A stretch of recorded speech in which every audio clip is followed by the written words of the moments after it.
midsummer's day. This constituency has very fond political memories for me, because the Member of Parliament here from 1950 until 1987 was called Sir John Wells. And later on in life, Sir John came to see me. He'd been very pro the common market, very pro the EEC, and he came to see me late in life and said, I think I've made a terrible mistake, and I want to correct it. And Sir John joined me as a member of UKIP. So that was one good start. But then, of course, from 1987, somebody else was the Member of Parliament for Maidstone, and she's quite well known, isn't she? Famous for Strictly Come Dancing, famous for being unafraid of pretty much anything or anybody, and actually, I think she's something of a national treasure. And isn't it great that Anne Widdecombe is so pro-Reform UK?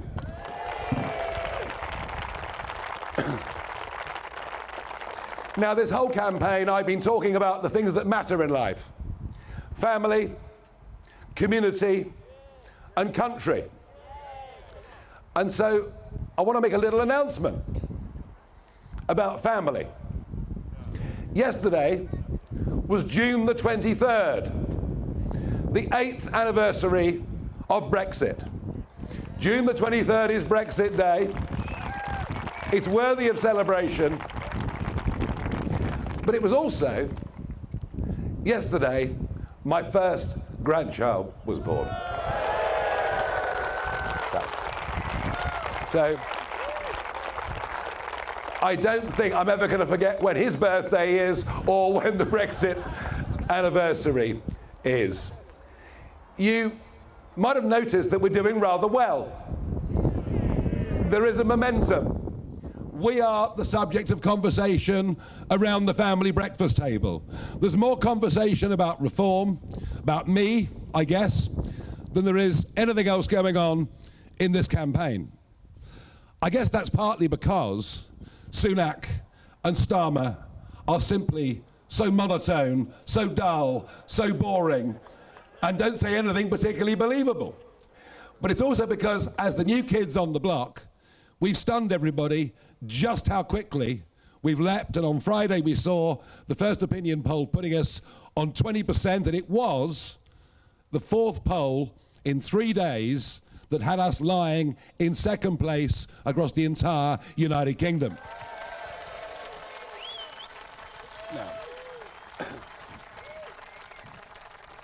Now, I remember back in 2014 when I led UKIP into the European elections, and we were doing rather well. And suddenly, certain newspapers started to become pretty unpleasant. And it went on for week after week after week.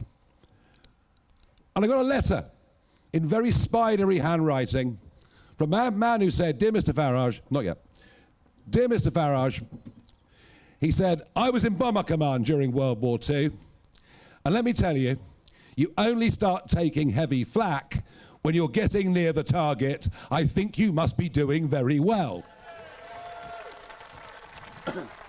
And so it's been for the last few days. What appeared after the BBC interview with Nick Robinson, and by the way, I was alone. I was the only person in 2014 who said there will be a war in Ukraine. I can't take those words away, and nor would I want to.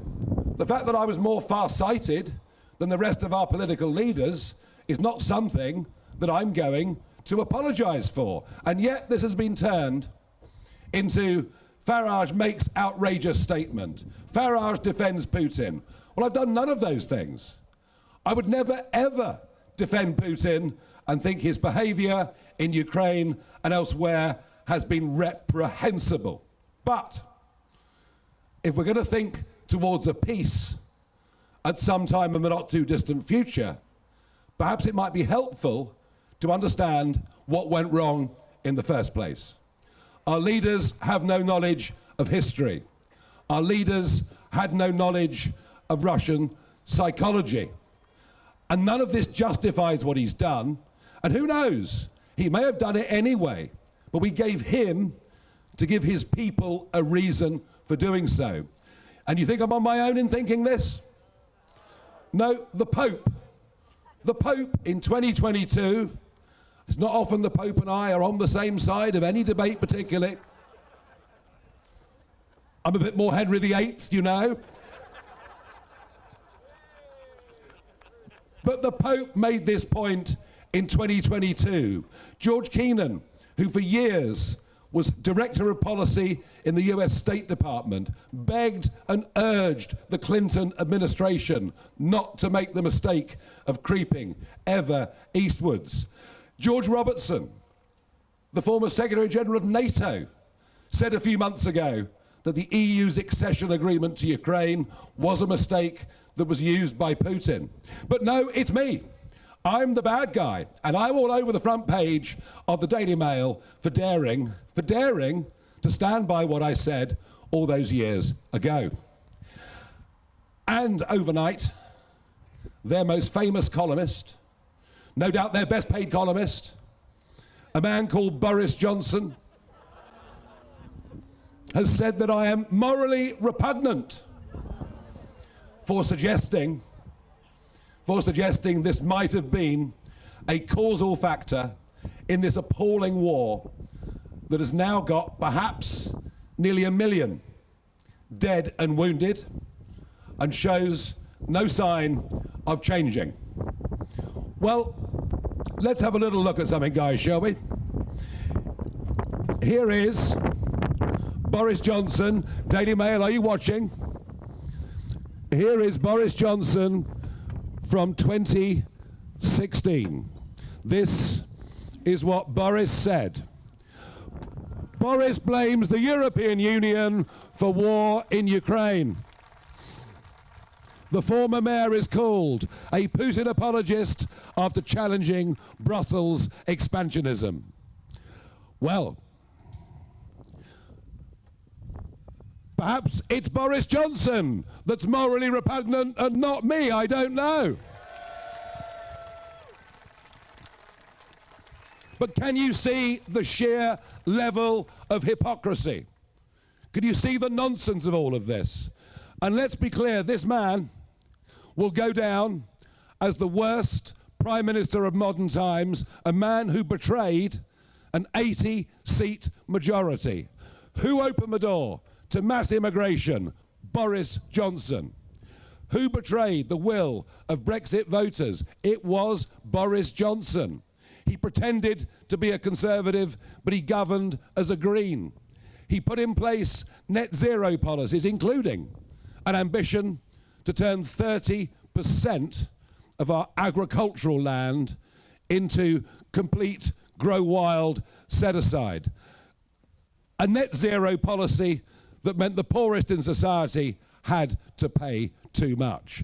And I cannot stand the cant, the lies, the hypocrisy of these people who say things one year and then completely change it the next. What you'll always get with me is thoughtful, considered, consistent political leadership.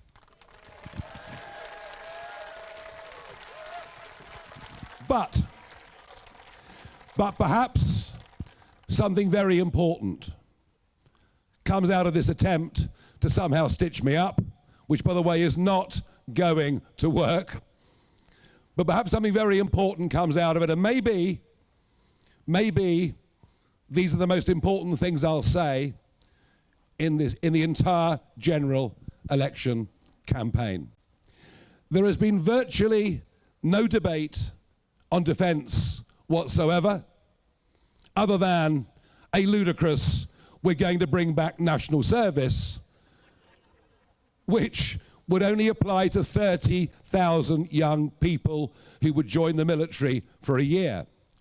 There's been precious little debate on defence, precious little debate about the state of our armed forces, precious little debate about how little we still do in this country for our veterans, and precious, almost no debate on foreign policy.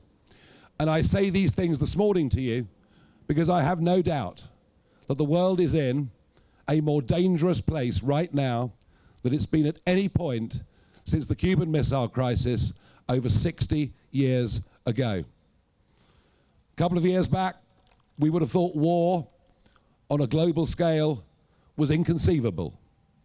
But we now all, don't we, harbour that doubt and that worry at the back of our minds. Since 2010, this Conservative government has relentlessly driven down the ability of our Army, our Air Force and our Navy. They have cut it back to the most stunning degree. We now have at 72,000 fewer soldiers than at any time since Queen Anne, and recruitment is going wrong. We only reached the 2% as demanded as a NATO member by fiddling the figures and putting our intelligence spending in with our military spending. We don't need 30,000 young men and women to do 1 year's training with the Army. We need 30,000 at least young men and women to join the Army, get trained and stay as full-time soldiers. And let's stop conning ourselves that somehow increasing expenditure to 2.5% by 2030, the Conservatives pledge, and Labour sort of matching it, let's not con ourselves that that's sufficient. It isn't. If there's one area where we need increased spending up to 3% of GDP, it is defence, and we need to do it as quickly as possible. And this matters because without the Americans, NATO is nothing. And the Americans increasingly think that we are not a serious player. They've always had the highest regard for all of our forces, especially, it has to be said, our special forces. But unless we start to build up our size, America will stop taking us seriously, NATO will stop taking us seriously, and the world will be a more dangerous place. You don't get peace through weakness. You get peace through strength. You get peace through deterrence, and that matters.